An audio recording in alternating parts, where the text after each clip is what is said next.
ക്നാനായ സമുദായം സീറോ മലബാർ സഭയ്ക്ക് പാഠപുസ്തകമാണെന്ന് major archbishop Mar Raphael Thattil പ്രസ്താവിച്ചു. ക്നാനായ സമുദായത്തെ കൂടാതെ സീറോ മലബാർ സഭ അപൂർണമാണെന്നും ഇതിന്റെ കെട്ടുറപ്പും തനിമയും സഭയ്ക്കു മാത്രമല്ല പൊതുസമൂഹത്തിന് തന്നെ മാതൃകയാണെന്നും മാർ തട്ടിൽ കൂട്ടിച്ചേർത്തു. കോട്ടയം അതിരൂപത കൊടുങ്ങല്ലൂരിൽ സംഘടിപ്പിച്ച ക്നാനായ കുടിയേറ്റ അനുസ്മരണവും ക്നാനായി തോമ ദിനാചരണവും ഉദ്ഘാടനം ചെയ്ത് പ്രസംഗിക്കുകയായിരുന്നു അഭിവന്യ പിതാവ്.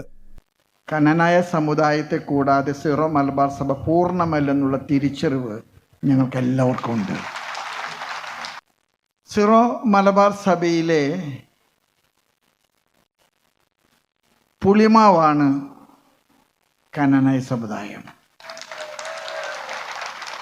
ഈ സഭയെ ഉറകടാതെ സൂക്ഷിക്കാൻ എന്നും നിങ്ങളുടെ പരമാവധി നിങ്ങൾ സീറോ മലബാർ സഭയ്ക്ക് നേതൃത്വം നൽകിയിട്ടുണ്ട്, ശക്തി പകർന്നിട്ടുണ്ട്. ഇന്ന് സീറോ മലബാർ സഭ ഇന്നായിരിക്കുന്ന വിധത്തിലായിരിക്കുന്നതിൽ നിങ്ങളുടെ പങ്കാളിത്തം മാറ്റി നിർത്തിയാൽ ഒന്നും ഉണ്ടാകാനില്ല. എല്ലാം നിങ്ങളുടെ കൂടെ സഹകരണത്തോട് കൂടിയിട്ടാണ്. അതുകൊണ്ട് ഞാൻ പറയും, സീറോ മലബാർ സഭയ്ക്ക് ഒരു ലൈഫ് ലാബ്, സ്വന്തം ജീവിതം ഒരു പാഠപുസ്തകമാക്കുന്ന ഒരു സമുദായമാണ് ക്നാനായ സമുദായം.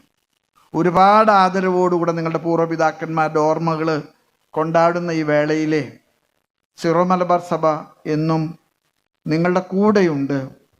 നിങ്ങൾ കൂടെയില്ലാത്ത സീറോ മലബാർ സഭ അപൂർണമാണെന്ന് ഉറച്ചു വിശ്വസിക്കുന്ന ഒരാളാണ് ഞാൻ. ആർച്ച് ബിഷപ്പ് മാർ മാത്യു മൂലക്കാട്ടിന്റെ അധ്യക്ഷതയിൽ മാർ പോളി കണ്ണൂക്കാടൻ, മാർ ജോസഫ് പണ്ടാരശ്ശേരിയിൽ, ഗീവർഗീസ് മാർ അപ്രേം എന്നിവർ സന്ദേശങ്ങൾ നൽകി. വികാരി general father Michael Vettikattu, KCC president Babu Parambeduthumalayil, presbyteral council secretary father Abraham Parambettu, visitation congregation mother general sister Karuna ACM, pastoral council അൽമായ secretary Binoy Edayadiyil, KCWA president Shiny Chollampel, KCYL president Johnies P. Stephen തുടങ്ങിയവർ പ്രസംഗിച്ചു. അതിരൂപത സംഘടനകളുടെ വർക്കിംഗ് കമ്മിറ്റി അംഗങ്ങൾ രാവിലെ കോട്ടപ്പുറം കോട്ടയിലെത്തി പൂർവിക അനുസ്മരണ പ്രാർത്ഥന നടത്തി. ക്നാനായി തോമ ഭവനിൽ KCC പ്രസിഡന്റ് പതാക ഉയർത്തി. കോട്ടപ്പുറം ഹോളി ഫാമിലി ദേവാലയത്തിൽ മാർ മാത്യു മൂലക്കാട്ടിന്റെ മുഖ്യ കാർമ്മികത്വത്തിൽ കൃതജ്ഞതാബലി അർപ്പിച്ചു. കോട്ടപ്പുറം കോട്ടയ്ക്ക് സമീപം നിർമ്മിക്കുന്ന ഓർമ്മ കൂടാരത്തിന്റെ അടിസ്ഥാനശില മാർ മാത്യു മൂലക്കാട്ട് ആശീർവദിച്ചു. ഷെഗ്യാന ന്യൂസ്, തൃശൂർ.